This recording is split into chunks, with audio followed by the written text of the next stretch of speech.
السلام علیکم ورحمۃ اللہ وبرکاتہ۔ قرآن لرننگ وتھ تجوید میں آج ہم فعل ماضی مجہول کی گردان پڑھیں گے۔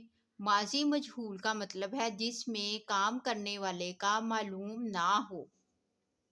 فعیلا، فعیلا کیا گیا وہ ایک مرد، واحد مذکر غائب۔ فعیلا کیے گئے وہ دو مرد، تثنیہ مذکر غائب۔ فعیلو کیے گئے وہ سب مرد، جمع مذکر غائب۔ فعیلت کی گئی وہ ایک عورت، واحد مؤنث غائب۔ فعیلتا کی گئی وہ دو عورتیں، تثنیہ مؤنث غائب۔ فعلنا کی گئی وہ سب عورتیں، جمع مؤنث غائب۔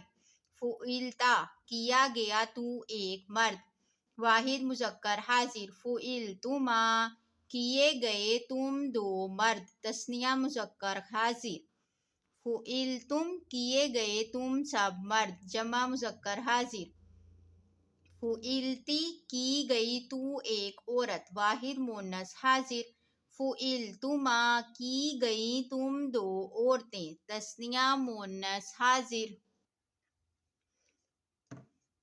فعلتن کی گئیں تم سب عورتیں، جمع مؤنث حاضر۔ فعلتو کیا گیا میں ایک مرد یا ایک عورت، واحد مذکر اور مؤنث متکلم۔ فعلنا کیے گئے ہم دو مرد یا دو عورتیں یا سب مرد یا سب عورتیں، تثنیہ اور جمع مذکر اور مؤنث متکلم۔